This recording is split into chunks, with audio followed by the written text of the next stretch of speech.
আমরা ছয়টি দাবি উল্লেখ করেছি, যে ছয়টি দাবি সেগুলো আমি আপনাদের সামনে পড়তে পারছি।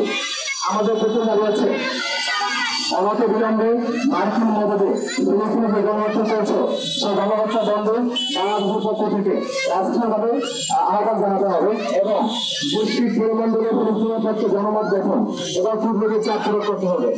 আপনারা জানেন, আমরা দেখেছি গতকাল আমাদের প্রথম উপদেষ্টা তিনি একটি ভূমিকা দিয়েছেন, সেখানে তিনি গণহত্যার দায়ে ইসরায়েলকে মুক্ত করেছেন, কিন্তু তাদের পেছনে যে অস্ত্র যোগান দিয়ে অর্থ যোগান দিয়ে নানা সহায়তা করছে আমেরিকা, এটা মেনশন করেননি। আমরা চাই ইসরায়েল এবং জনগণের মতো আমেরিকা এদেরকে মেনশন করে এরা বিরুদ্ধে তীব্র নিন্দা জানিয়ে আমাদের বাংলাদেশের পক্ষ থেকে রাষ্ট্রীয়ভাবে বিরোধী দিতে হবে।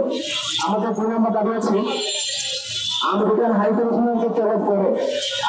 হাইকমিশনারকে তলব করে গণহত্যায় যুক্তরাষ্ট্রের যে সংশ্লিষ্ট রয়েছে তার জবাবদিহি করতে হবে।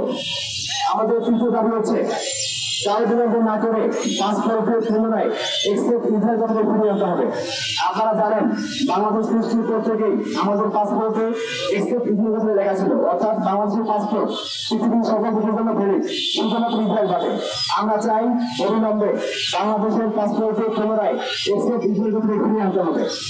আমাদের 4 নম্বর দাবি হচ্ছে ফিলিস্তিনের চলমান গণহত্যার অর্থ যোগানদাতা সকল পণ্য ও সেবাকে রাষ্ট্রীয়ভাবে বৈধ করতে হবে।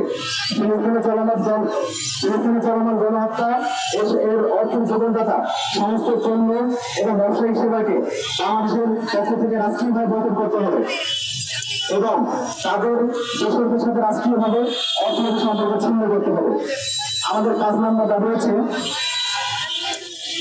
আওয়ামী লীগ ইসরায়েল থেকে আড়ি পাতার যন্ত্র কেনা সহ অন্যান্য বিষয়ে গোপন চুক্তি করেছে, সেগুলোকে শ্বেতপত্র আকারে প্রকাশ করতে হবে। আমাদের 5 নম্বর দাবি আছে আওয়ামী লীগ বিগত শাসন আমলে ইসরায়েল ফেডারেশনের চুক্তিগুলো করেছে সেগুলো শ্বেতপত্র আকারে প্রকাশ করতে হবে। আমাদের সর্বশেষ দাবি হচ্ছে, আপনারা জানেন ফিলিস্তিনের মতো করে বাংলাদেশের মাটিতে গণহত্যা চালিয়েছে আওয়ামী লীগ। বিগত 16 শাসন আমলে পিলখানা, সাপলা, জোরাইতে সহ নানা গণহত্যা চালিয়েছে। আমরা চাই এই গণহত্যার দায়ে এই গণ আওয়ামী লীগকে অবিলম্বে ঘোষণা করতে হবে। এখন হচ্ছে আমরা কিছুদিনের মধ্যে এখান থেকে আমাদের দাবি নিয়ে আমরা আমাদের